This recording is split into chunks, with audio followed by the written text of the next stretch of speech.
Hello and welcome to this special edition of Capital Exchange right here on CNBC. I'm Andrew Ross Sorkin, along with Kara Swisher, my good friend, doing this together in person. In person. Hi there. Hi there. Who are you?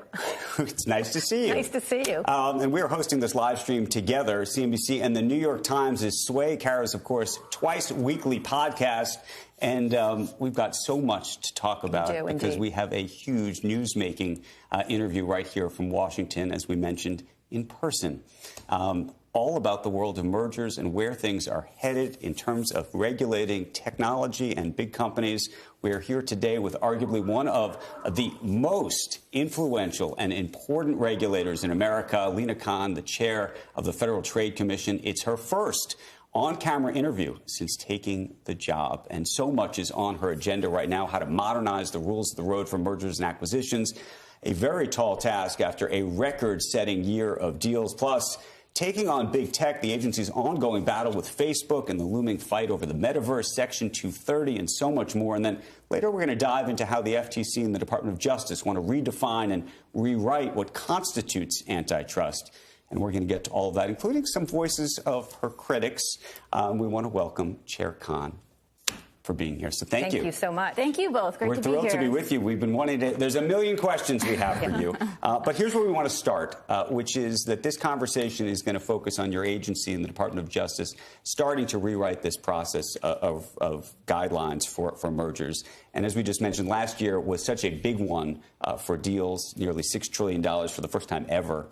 And just yesterday, hours before you held a press conference to talk about all this, Microsoft announced a massive transaction to acquire Activision Blizzard for nearly $70 billion. And Activision CEO Bobby Kotick addressed the issue of competition and tie-ups on CNBC yesterday. I just want you to listen to this.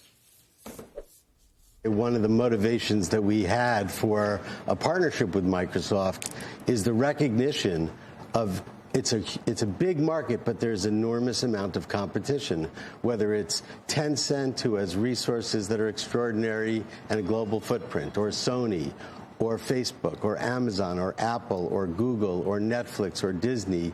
When you think about the race for the metaverse and for more influence in gaming and the gaming ecosystem, we've now seen more competition than ever before. I wanted to start there, and I know you can't speak directly to this deal, but what's so interesting about this deal and rethinking antitrust is here you have a big technology company in Microsoft going into an industry that's pretty fractured and traditionally probably wouldn't get looked at by antitrust regulators in the way that two big companies coming together might, given the scale. But you're rethinking how all of this works. And so, again, without necessarily speaking to this deal itself, how you think about a big tech company maybe going after a smaller company where you might not have monopoly power in the traditional sense, but maybe under some of the new metrics, you could. Yeah, this is a phenomenally important issue and one that both agencies have been studying, in part because it's not new, right? It's something that we've seen for the last 2 decades where the top 5 tech firms have made hundreds of acquisitions, many of which fell beneath the radar. The FTC, under my predecessor, initiated a study of these acquisitions to try to understand what did we miss and what can we be learning to make sure that we're identifying accurately what types of deals may be illegal, even if they're not mapping on to the traditional way that we might have been looking at this. And that's really what our process to potentially revise the merger guidelines in tandem with DOJ is all about. The laws on the books, Congress in 1914 said mergers that may substantially lessen competition or tend to create a monopoly are illegal. What that means in practice is going to change depending on the economy, the market conditions. And as we've seen the growth of new technologies, the market dynamics have changed. And so we need to make sure that the tools we're using, the frameworks we're using, the questions that we're asking are actually still mapping on to the reality that we're seeing in these markets. And that's what our process is all about. You started with 1914, which was a long time ago, if I can do my math correctly. And the changes in how this shifts. A lot of these companies have been providing things that are free to people. If you noticed, Bobby Kotick just said the word competition several times. He threw in metaverse for good measure. When I was talking to people about this deal yesterday, they kept saying distant third, competitive. Often they'd say things like China. They mentioned China several times, a global environment. When you're thinking about these merger guidelines, are you thinking about this big tech expanding its tentacles to maintain dominance? Because they can do that as they shift and move, you know, almost like a Borg to wherever they want to go. Look, it's a big question, and it's also not a new question, right? The Justice Department's landmark antitrust case against Microsoft was about this exact same dynamic, right? Microsoft had captured control over the operating system, and the reason it was able to maintain that dominance is because there was this, what was known as the applications barrier to entry, right? Operating systems, in order to be desirable to consumers, needed to have a base level of applications, so there was a chicken and egg problem. Here come along Java, Netscape, that threatened to loosen that dominance because they provided an alternative platform on which you could have apps, and that's why Microsoft was threatened. So the Justice Department's case was alleging that the moves that Microsoft made were really designed to maintain its monopoly in the operating system through kind of stifling these rivals. And so I think those are the same kinds of questions we need to be asking today, especially as we see the advent of new technologies, of potentially alternative platforms.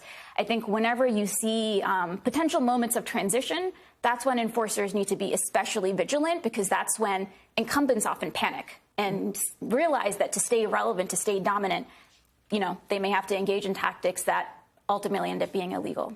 But when do you jump in? And I think that part of it, and you can look at Facebook, now Meta, in a way, when they made the Instagram acquisition.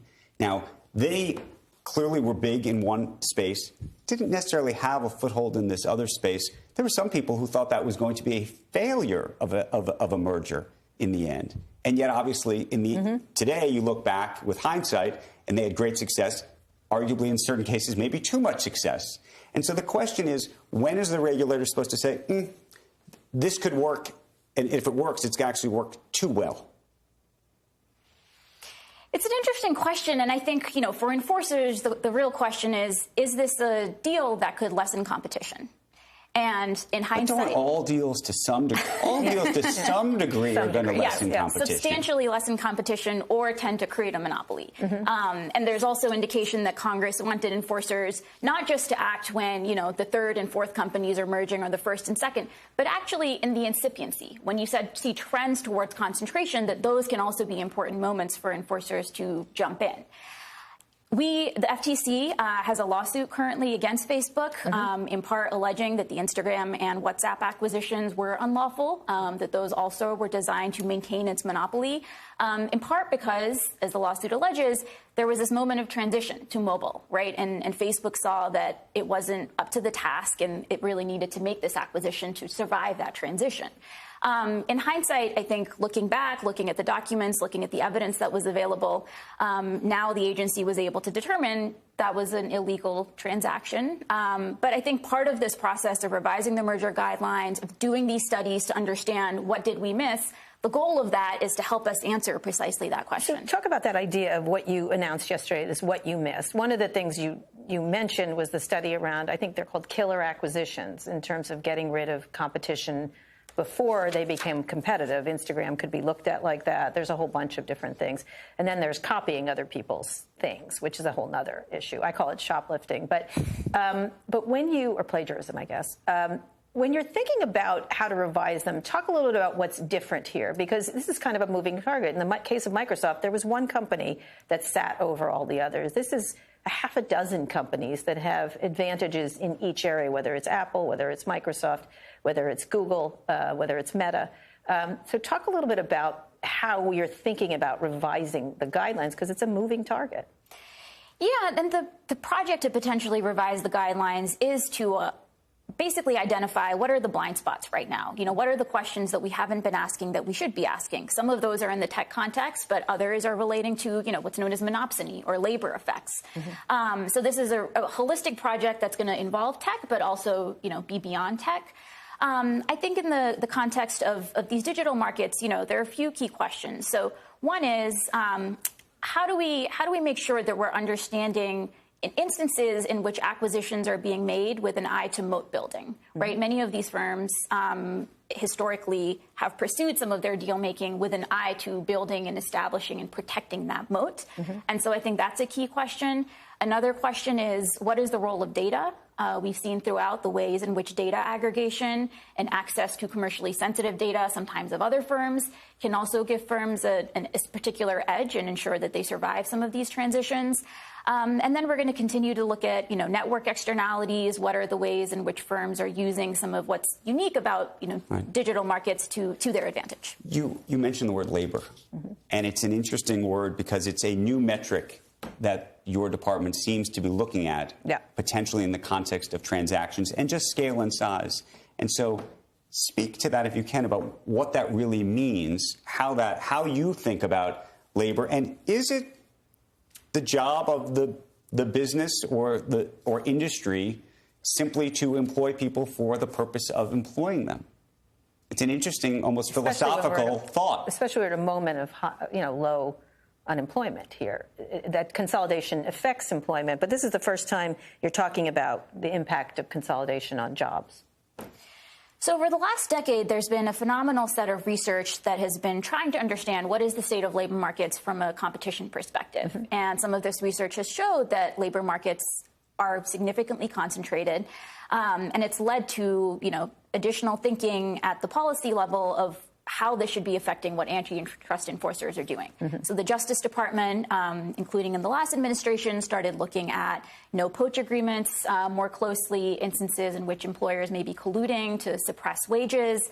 Both agencies have been looking at the ways in which mergers in particular may lessen competition for labor and have downstream effects on workers in ways that are harmful, and that also needs to be on our radar. So I think this is an ongoing conversation, but increasingly the question is, how we implement some of these priorities and not, whether they're important. But this is the first time you've included labor. This is something labor's wanted for a long time, the idea of looking at antitrust through the lens of unemployment, essentially.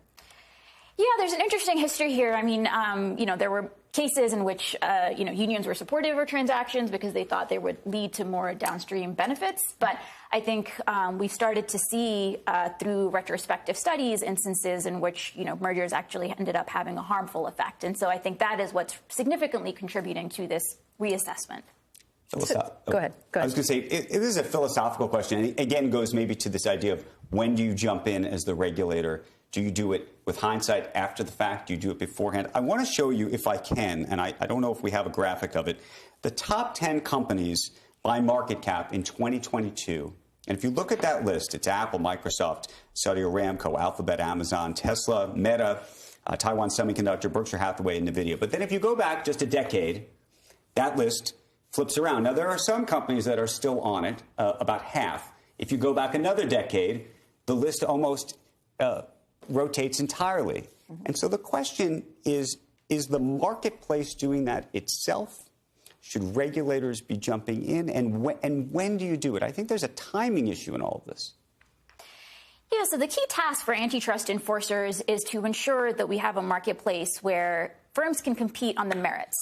If you're an entrepreneur or a business and you have an idea for a particular good or service and you bring it to market and consumers like it, it's successful, can you compete in a fair way? And so really the goal of the enforcers is to create a marketplace that's competitive, that's open, that's fair. It's not the job of the enforcers to pick winners and losers, but to ensure that firms are playing fairly and, competing rather than cheating. But the question is, when do you jump in front of the bus and when do you try to pull the bus back after the fact? It's a good question, and certainly one that enforcers are grappling with. The FTC ended up bringing this enforcement action against Facebook significantly after the fact because we thought it was important to ensure that the marketplace knew that these types of deals are not going to be immunized. So one of the things that Facebook has pushed, we should call it Meta, I guess. Let's let Mark call it whatever he wants. They bring up the idea, one, of China, that it's a global competition, that other companies, same thing in this Microsoft acquisition, I think their defense will be Tencent, which owns everything, including some U.S. companies, and are not regulated in any way. Epic, for example. Epic, Supercell, they have a lot. Right. They have a lot. And then you have Alibaba, you have Sony, you have others. They're going to use that competition. And I think Facebook often talks about TikTok constantly. TikTok, and then says China right after that, which is Chinese investors are in that company. How do you meet with the idea that their argument is competition will take care of it. And ultimately, it sort of took care of Microsoft in that way, is that people shifted to other things. Now, of course, Microsoft is still one of the most valuable companies on the planet, I think, after Apple. But how do you, when they're saying competition will take care of it, the market will take care of it? Well, there was a major antitrust lawsuit against Microsoft. There was. Yes, it slowed them down. Question as to whether you would have seen the growth and success of this, next generation internet companies if the Department of Justice hadn't taken that action. Right? I would agree. Yeah. So I think in that case, enforcement was critical to oxygenate the market and make sure that those opportunities were there.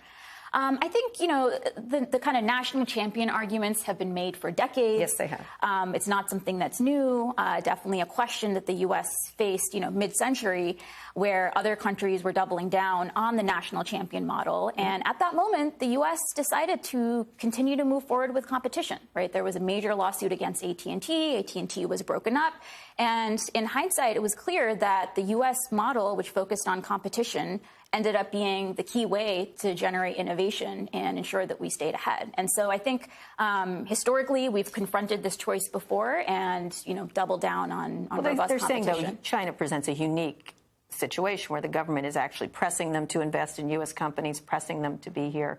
One of the people involved in the Microsoft Activision deal told me China has more consumer data and microphones and cameras stuck in the face of U.S. citizens than any U.S. company could ever, and I don't think he meant to say this, hope to, which I was like, you hope to? And they don't get regulated at all. Yeah, it's an important issue, and I think, one that enforcers have thought about for some time in terms of how do you design a regime when different jurisdictions may have different rules of the road. In antitrust, I think what we've seen is that for the last decade or so, other jurisdictions have gone harder, right? The European Commission has gone harder. I think it's been interesting to see China take a series of actions over the last year that actually suggested that they're robustly going to be enforcing the antitrust and their anti-monopoly laws too, right? So we're not actually seeing the type of kind of free-for-all that was predicted. And so I think it'll be interesting to see, how that continues. What was your impression, or is your impression, of China's regulatory crackdown on its own tech?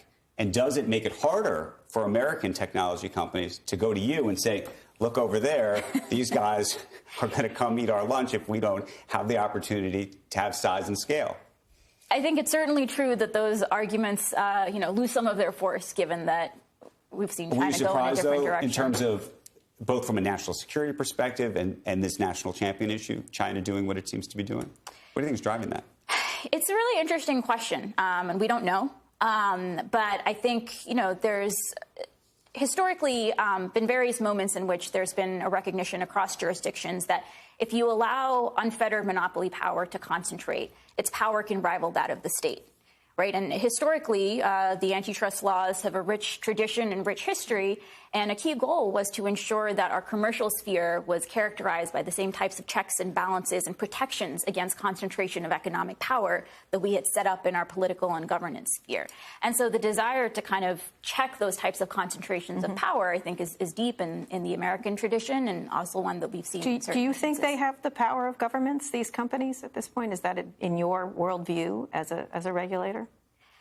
I think it's certainly an interesting question, and it's certainly true that the types of capabilities that we've seen some of these firms develop really pose difficult questions about, I think, in particular, the types of information that they have access to. And that implicates all sorts of data privacy and security questions in addition to competition questions. So I certainly think that it's a question that needs to be top of mind for all of us. Okay, but yeah, an interesting question, but what's the interesting answer? They're too powerful? Look, I think for antitrust enforcers, we really view this issue through the prism of competition, whether firms are using their market power in unlawful, anti-competitive, exclusionary ways.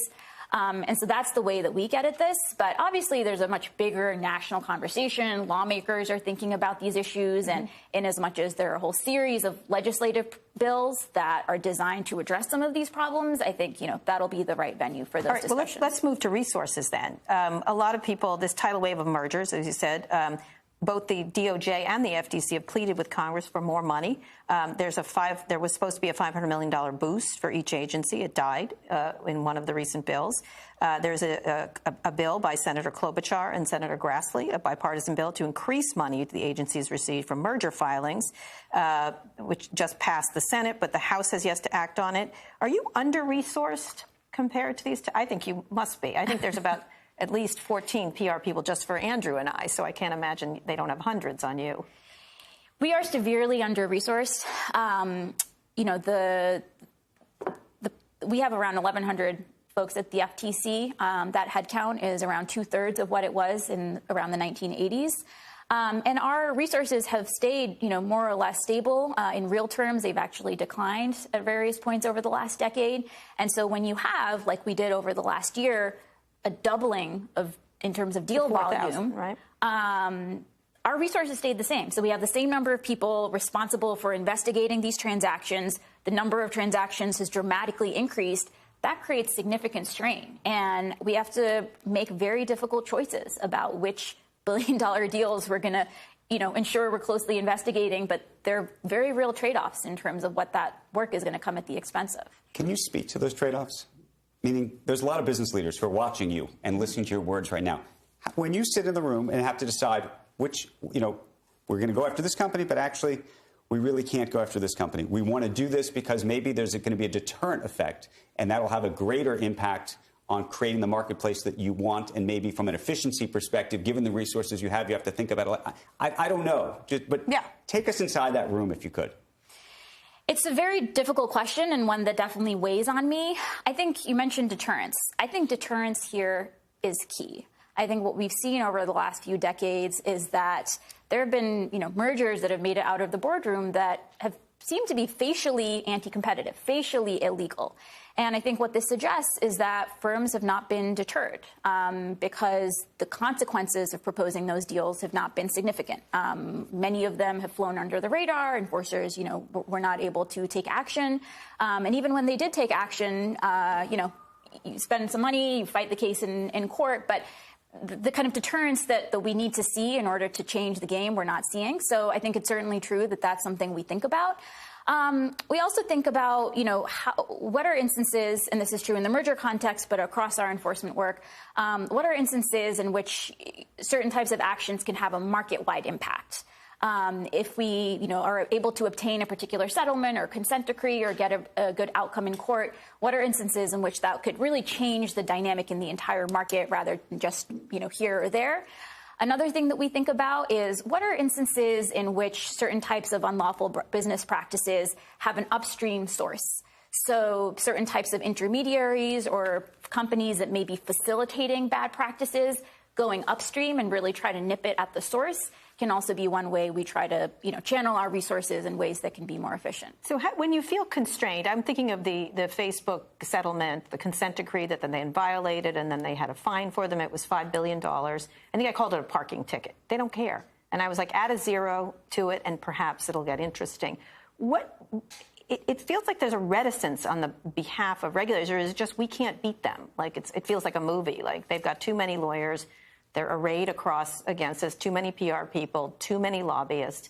That $5 billion figure seems small, although it was explained to me it's the best we could get, which seems somewhat pathetic from the U.S. government, I have to say. I was like, that's not good enough from what is arguably the most powerful government on the face of the planet. So that took place before I arrived. Yes, it did. Yes. But no, look, I think it takes courage.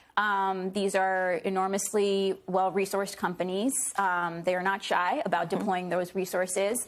And I think in these moments, it's important to kind of ensure we're really showing these companies, but also showing the country that enforcers are not going to back down because of, you know, these companies flexing some muscle or kind of trying to intimidate us. And so I think those are the types of lessons that we're trying to learn looking back over the last decade. So not scared of losing necessarily. That's got to be a calculus, is we can't win this, or we've got to be cautious because if we lose too many, we'll lose what?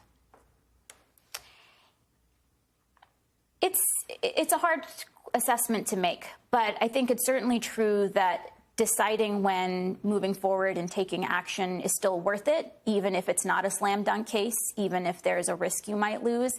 there can be enormous benefits from taking that risk.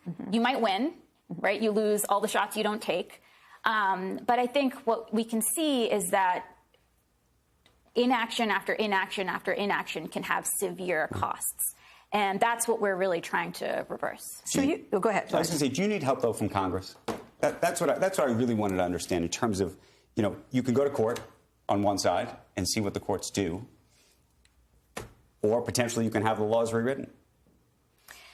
So our job as enforcers is to enforce the laws as they're written. But look, in as much as Congress determines that there are gaps, that there are instances in which the laws need to be strengthened, there are instances in which courts delivered an opinion that really isn't meeting the reality of what we're seeing and how these markets are functioning, how these firms are actually exercising their market power.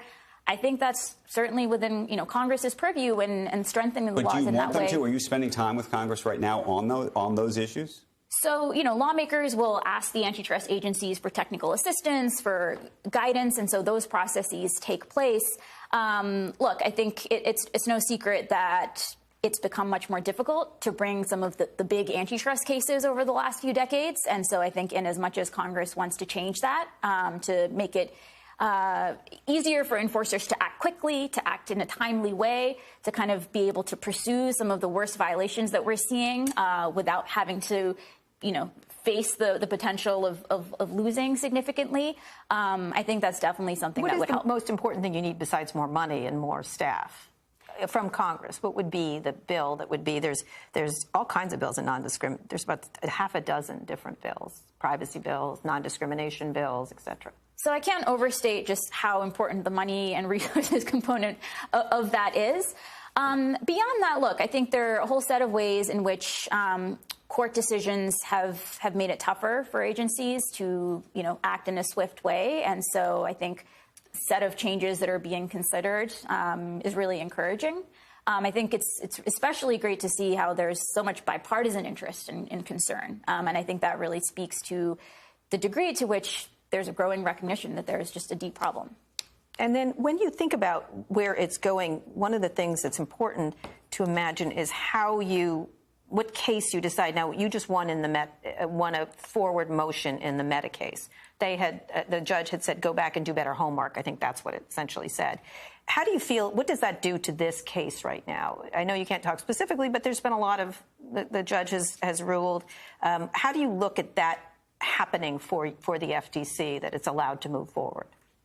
It's a terrific outcome and really allows us to now proceed with the actual case, right? It kind of passed this key threshold point.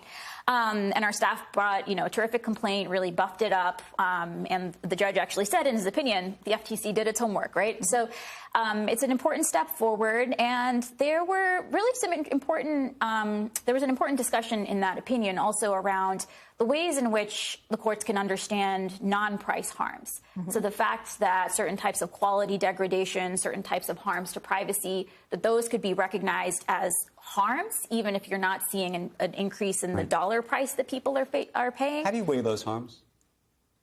That to me is such a central question, which is if you have lower prices on one side, but you lose for free, not just for free, but you either lose privacy or something else.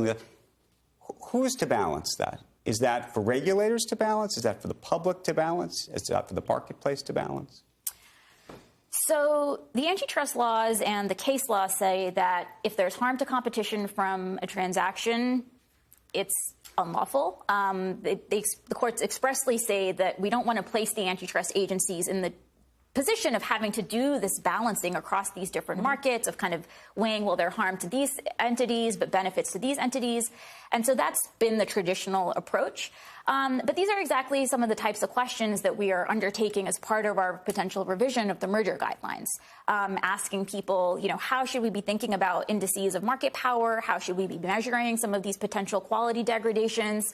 Because I think, further research and empirical work on that could further boost us, too. Is there an area you think is most important in that regard? Because it's not price anymore, because this is all free, And one of the things I've always thought about is how much of a cheap date we are for these internet companies. They get all the information and the money. We give them our information. We get a map or a dating service or whatever, or an email or whatever.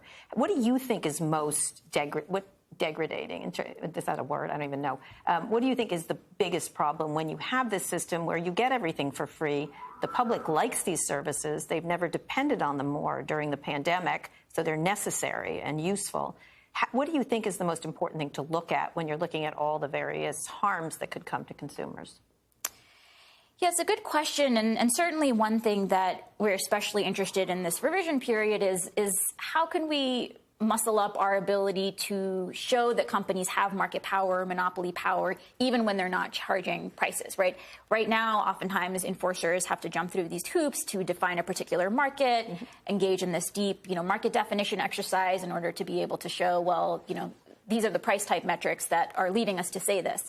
But there's another approach of just showing direct evidence or direct effects of market power or of harm that are going to be looking at things like privacy degradation, basically the ways in which the companies are able to use their power, even if it's not just resulting in an increase in price. And so I think, especially in digital markets, there's a deep conversation right now, and one that also falls in the FTC's wheelhouse around data privacy and security, instances in which firms were able to renege on their commitments. And so, entered the market or made certain acquisitions of firms that were a bit more privacy protective and then ended up reneging. And so all of a sudden consumers are locked in and suddenly have to surrender even more data or surrender to being tracked on a greater set of websites. And so I think those types of moments really underscore the point that in many instances, users are not exercising free choice and are not consenting to these practices, but really feel locked in or coerced. I want to ask you about this price issue, and I want to read from your very, very famous paper that you wrote at Yale. This was a paper you wrote called Amazon's Antitrust Paradox, and you wrote, "It is as if Bezos charted the company's growth by first drawing a map of antitrust laws and then devising routes to smoothly bypass them." This goes to the pricing issue, I think. "With its missionary zeal for consumers, Amazon has marched towards monopoly by singing the tune of contemporary antitrust." Your critics will say that you have made up your mind about this, and some will go so far as to suggest that you have almost an activist approach to this role. And I'm hoping you can speak to that in this context, if you could. So look, my goal has always been to understand what's really going on in these markets. I got my start as a journalist, talking to actual market participants. You would read in the headlines, hey, this big agriculture merger happened. It's great for consumers. And then you would go, dig beneath the surface and see, well, actually seed prices increased and farmers got hurt. So really digging beneath the surface to understand what's really going on here. And I think what we see is that some of the metrics that have been used over the last decades have not really captured in full the full architecture of market power that we're seeing and how it's being exercised. And so for me, the key question is really, how do we make sure that our tools and our frameworks and the ways that we're enforcing the law are matching the world that we're living in and are not just, theory here and evidence here, but our theory and our tools are evolving to meet the evolving marketplace. But they've targeted you in particular. They've also targeted John Cantor, Senator Warren, as anti-tech. There was an attempt to get you to be recused, which you won on. The judge said specifically it is natural for the president to select a candidate based on her past experiences and views, including the topics that are likely to come before the commission during her tenure. Courts must tread carefully when reviewing cases in this area. That hasn't stopped them from trying to focus on you as an activist. What is your answer to them when they say that she's anti-tech, or John Cantor, who is the Assistant Attorney General for Antitrust? They're anti-tech. They're out to get us. What is your answer to them? Look, as enforcers, we are charged with applying the law evenly to big companies, and so it's really a question of, can we be even-handed in applying the law? And the fact that, some of these firms have gotten maybe lighter touch treatment in the past, I think we're now seeing them respond to as some of the cases and the enforcement actions pile up. But look, it was really terrific to see the judge come out in favor of the FTC on this recusal argument, noting that I have none of the personal ties or financial conflicts that are the basis for these types of conflicts of interest or recusal. So we're here to apply the law in an even-handed fashion and really ensure that we have a robust, thriving, open, competitive marketplace. And if there are companies, monopolies that are engaging in illegal conduct, we're going to apply the law. So you wouldn't call yourself an activist, or would you, an activist regulator? I'm an enforcer. I have the honor of serving in this role, and our job is to really enforce the law in an even-handed way. As you know, the Biden administration has argued that antitrust, or maybe the lack of antitrust regulation, has played a role in the inflation that we're seeing in the country. Others who blame the Federal Reserve and the like. Where do you stand on that? Do you believe that the inflation we're seeing today is in large part a result of a lack of antitrust regulation? Look, I think there's wide agreement that the inflation that we've been seeing has a variety of sources, many of which relate to the COVID pandemic and the various disruptions that have been created through that.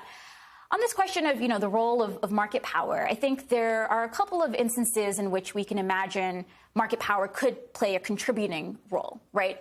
I think one that comes to mind is instances in which an inflationary environment can give cover to companies with market power or monopoly power to exploit that power, right? If prices are kind of rising around them, then they can either unilaterally or in a coordinated way raise prices in ways that might not be as easily detectable. And that's just a pure exploitation of their monopoly power. I think another instance in which we might imagine seeing it is certain types of mergers and acquisitions over the last few decades have left our supply chains much more brittle, right? Capacity has been thinned out. And as a result of that, the system as a whole might be less resilient, so that when you have certain types of shocks, certain types of disruptions, be it natural disasters or a global pandemic, we're not able to respond as quickly, and that can lead to certain types of pricing increases too. So I think those are two instances in which monopoly or market power can contribute. Can I read you something? This is Larry Summers on this very issue, and it's an interesting critique. He says the emerging claim that antitrust can combat inflation reflects science denial. There are many areas like transitory inflation where serious economists differ. Antitrust as an anti-inflation strategy is not one of them. Hipster Brandeisian antitrust, with which the administration and its appointees flirt, and I think this is a criticism they're sending your way, is more likely to raise than lower prices. What do you make of that? Look, I think it's hard to make statements of generality on this. It's really a market-by-market and case-by-case assessment. I think some of the work that the White House has been doing, looking at how agriculture markets have been functioning, is really interesting, where we've seen a spread increase, right, between the price and the cost. I think, there are interesting analyst reports where people are saying this out loud in some instances, that the inflationary environment could give cover for companies to raise prices that are not going to come down as quickly. So I think it's a really interesting area of study. It's an area that the government previously did study at a more micro level, where Congress or agencies like the FTC would collect data in a more ongoing way to allow us to have more insight in these types of issues. So we have just a few more minutes, a couple more questions around this. And some of the people that have sent me, I talk to a lot of tech people, as you know, and they get angry, especially that they're being targeted particularly by the FTC or the Justice Department. And one of them said to me, and the fact that the FTC skips all monopolies, oligopolies that actually affect normal people to go after the platform for speech from their political enemies, it stinks. We can't be okay with creeping control from Democrats and only care when Trump wins. So how do you, when you think about the criticism of tech around speech right now, and it's not speech, it's misinformation, really. I think it's been cloaked in a free speech argument when, in fact, it's something else. When you think about these actions and pulling back tech, do you think about the political implications around misinformation? We're looking at the Capitol right now around their impact. Obviously, they've been called up and subpoenaed by the committee, nothing to do with you, the January 6th committee. When you think about operating in an environment like that, do you have to tread more carefully? Look, we think about the antitrust issues at play, which I think are slightly separate from the types of issues that you're mentioning. I should note, though, the kind of implication in that criticism is that the FTC is squarely focused on this industry at the expense of others. We have a broad ambit. I mean, Congress gave us a huge, huge job that covers the entirety of the U.S. economy. We're bringing merger challenges. We're bringing challenges to hospital mergers, right? We just NVIDIA ARM. It's a major challenge to a semiconductor chip transaction. So it's really across the board. Historically, the FTC has brought cases in the retail sector, the grocery sector. So the idea that this is somehow tech-focused, I think, really misses the broader picture, which is that we've seen consolidation in a more systemic way across the economy, and both the DOJ and FTC are taking on this in a holistic way. So it's not just them. I mean, it begs the question: should there be a separate agency for that? I mean, you worked in Congress on the reports with David Cicilline. You were critical to that around these companies. Should there be a separate agency? There is one for Wall Street. There's one for agriculture. There's all kinds of other industries are regulated by specific agencies. Does the FTC need to break off the information part? It seems to be a conversation that lawmakers are having. There was a proposal to potentially have the FTC create a separate privacy bureau. So, look, it's ultimately a decision for Congress to make, but we see our job as doing everything we can with the tools that we currently have to make sure we're going after the unlawful practices. Do you have a point of view on this? On whether there should be a different agency? Look, I think the FTC has developed significant expertise on these issues, and especially if we are able to get the additional resources and the additional money, I think we have an opportunity to really go hard here. I think standing up new agencies can take a lot of work. I think there can be frictions there that are important to think about too. Andrew. We had a lot of questions come in, and I wanted to read one of them. This goes to the issue of copying. And that Bill Gurley, the venture capitalist, wrote in, replying to one of Kara's tweets about this upcoming interview with you, said that he wants to know whether large platform players with network effects that are blatantly copying rivals' products and adding them for free to a different platform, think of an Instagram Stories or a Microsoft Teams, how would you go about blocking these moves in the future, or would you? Is that your job? Is there an element of innovation in that? Yeah, look, these are all very, fact-specific inquiries, but I think at a general level, you want to be thinking about whether a firm that has monopoly power or market power is acting in an exclusionary way or anti-competitive way. I think one reason why some of those types of dynamics have raised broader concerns is because it could potentially sap in innovation and investment, right? If you're an entrepreneur and you're going to bring a product or service to market, but you're not going to be able to reap the rewards of that investment because somebody's going to swoop in and appropriate it and, bundle it or bolt it on. I think that can raise broader questions. Whether it's an antitrust violation is just going to require a little bit more, looking at the specific details of that. And is that within the purview of the FTC? I think that's what Bill was asking. I think certainly those types of dynamics, in as much as they can help firms, solidify or protect their monopoly power, is something that enforcers, look at and think about. So when you look at those numbers, when you have Google at above 90%, Facebook and Google controlling 60 to 80% of the digital ad market, what figures do you think are the most important to look at? Because in this case, when I talk to venture capitalists, they're not investing in social media. They will not invest in search. Are you kidding? Kind of thing. The last time a social media company was founded was Snapchat, which spends all its time fobbing off Facebook's copying. There's not been a search. There has been Neva just started, but very small amounts. Where does the government play in that area to protect those companies? Yeah, I think you're referencing some of these kill zones that have been described where, investment dries up because there's a sense that if you enter, you won't be able to compete on a level playing field. So that's definitely something that we have to be vigilant about to make sure that incumbents are not, engaging in anti-competitive tactics. I think, as I mentioned earlier, I think this is a huge issue as we see the introduction of some of these next-generation platforms, right? As we see voice, cloud, virtual reality, we have to make sure that we're fully learning the lessons of the last two decades and applying them in these markets so that we're not allowing the incumbents to just extend and protect their monopolies in ways that are just squashing rivals and engaging in unlawful conduct. Okay, I have one final question. Go for it. You. Okay, and then Andrew will have one.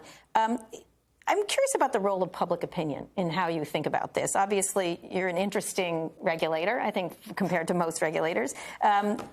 One of the things that was also interesting was when Frances Haugen made the whistleblower revelations. How did you and the FTC think about it as these revelations were coming out?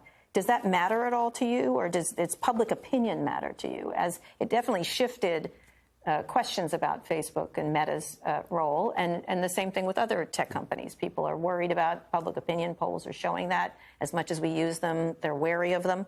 It doesn't seem to stop them in any way. So how do you think about public opinion as a regulator, and a high-profile one?